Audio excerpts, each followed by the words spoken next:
Сәлем достар, мен бүгін сіздерге 7 сыныптың Қазақстан тарихынан бөлімді жиынтық бағалау тапсырмаларын талдайтын боламын. Сондықтан сіздер менімен бірге болыңыздар. Менімен бірге бөлімді жиынтық бағалауды талдап, білімдеріңізді толықтырыңыздар. Сондай-ақ маған мотивация беріп, видео ұнаса, пайдаға асса, лайк басып, комментарий жазып отыруларды ұмытпаңыздар. 3-тоқсанға арналған жиынтық бағалауға арналған тапсырмалар отарлау және ұлт-азаттық күрес бөлімі бойынша берілген. Бұнда қамтылатын тақырып 19 ғасырдың 40-60 жылдарындағы қазақтардың Орта Азиялық хандықтармен қарым-қатынастары және Қазақстанның Ресей империясына қосылуының аяқталуы деген тақырыптан тапсырмалары бар. Біздер халықтың отаршылдыққа қарсы ұлт-азаттық күресінің себеп-салдарын анықтайтын боламыз және қазақ хандығының сыртқы саясатының нәтижесін түсіндіретін боламыз. Бірінші тапсырма: көтерілістің себеп-салдарын жазыңыз. Жанқожа Нұрмұқамбетұлы бастаған көтерілістің себептерін және салдарын сұрайды, және Есет Көтібарұлы бастаған көтерілістің себептерін, салдарын талқылауымыз керек. Жанқожа Нұрмұқамбетұлы бастаған көтерілістің себептеріне келетін болсақ, оңтүстік Қазақстан және Сыр Арал өңірі 19 ғасырдың бірінші жартысында Хиуа және Қоқан хандықтарының езгісінде болды. Сондықтан Жанқожа Нұрмұқамбетұлы бастаған көтеріліс осы Хиуа және Қоқан хандығының езгісіне қарсы бағытталды. Екіншіден, алым салықты өте көп салды. Мысалы, Хиуа хандығы алым салықты төлемесе, әскери күш арқылы салықты жинап алатын болды. Бұл қазақтардың жағдайын ауырлатып жіберді. Үшіншіден, бекіністер салуға қазақтарды күшпен еріксіз қатынастыратын болды. Осы көтерілістің елді салдары қандай болды десеңіз, көтеріліс жеңілді.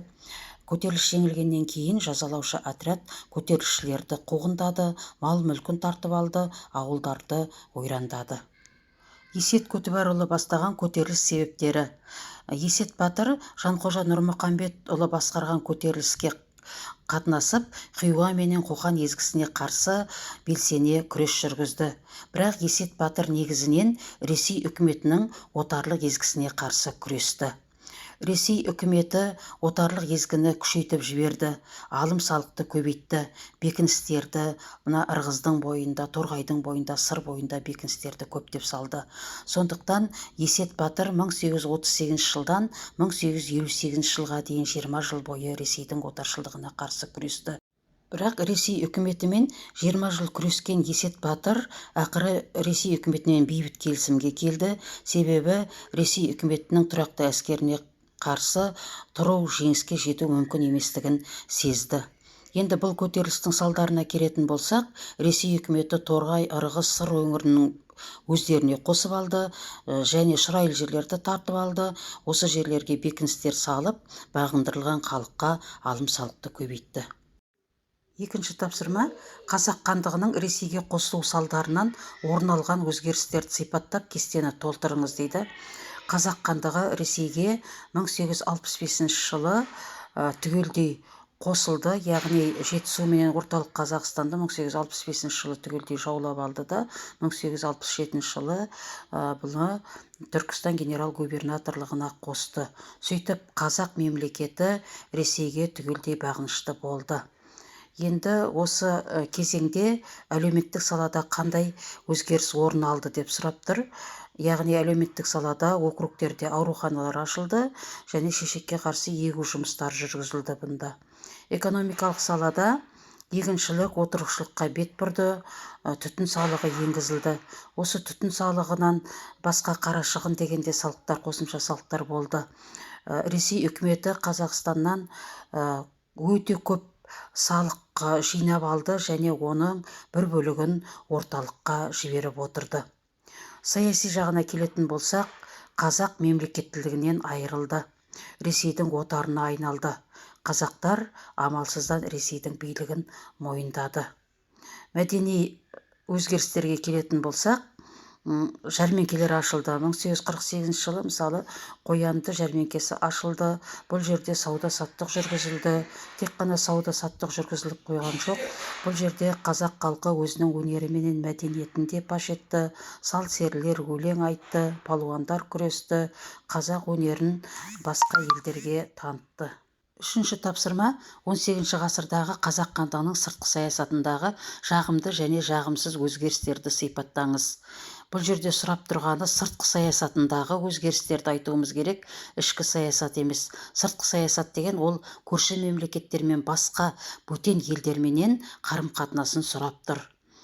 Енді 18 ғасырда жалпы қазақ хандығы үлкен алып империя Ресей менен Қытайдың арасында қалды және оңтүстікте Хиуа, Бұқар, Қоқан хандықтарынан қауіптенді. Сондай-ақ 100 жылдан астам шығыста жоңғар мемлекетіменен соғысты. Басқа мемлекеттер Орта Азия хандықтарымен бұл кезде елшілік байланыста болды. Ресеймен де бейбіт қарым-қатынаста болды. Міне жағымды өзгерістердің ішіндегі ең қуанарлығы бұл 18 ғасырда жоңғар мемлекетімен 100 жылдан астам соғысса да қазақ хандығын ақыры сақтап қалды. Ал жоңғар мемлекеттен айырылып, өздері тоз-тол болып жеңілді. Жағымсыз өзгерістері мынау жоңғарларменен 100 жылдан астам соғысқан уақытта қазақ хандығына қауіп төндірді. Сондықтан қазақ хандығы Ресей менен жоңғарларға қарсы әскери одақ құруға талпынды. Бірақ қазақ хандарының ішкі алауыздығының нәтижесінде бұл одақ емес, Ресейге бодан болуға елшілік жіберді Әбілқайыр хан. Соның нәтижесінде қазақ хандығы өзінің тәуелсіздігінен айырылды. Қорытынды ой: қазақ мемлекеті жан-жағынан қоршаған Ресей, Қытай, жоңғар, Қоқан, Хиуа, Бұқар хандығы қаупінен аман қалды, бірақ Ресейге өз еркімен қосылуының нәтижесінде тәуелсіздігінен айырылды. Достар, мен сіздерге 3-90-ның нөмірі 1 БЖВ-сын талдап болдым.